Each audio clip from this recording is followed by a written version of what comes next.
Una de les primeres accions que farà Solidaritat en el nou Parlament, en la 10a legislatura, és exigir la reapertura del cas d'investigació del tema de les caixes.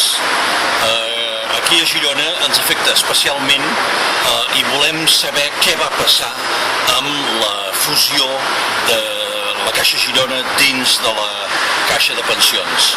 A la Caixa de Girona s'havien produït durant anys una llarga sèrie d'irregularitats, que es va impedir en l'última legislatura d'investigar.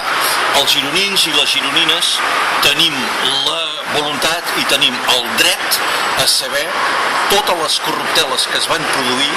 Volem saber exactament què va passar amb tots els crèdits tous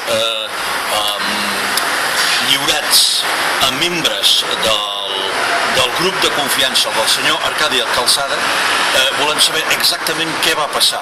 Volem saber aquelles sucoses partides que van ser apartades per afavorir familiars del senyor Calçada i que van portar a una situació de franc deteriorament del que és les finances d'aquí de Girona, de la Caixa de Girona.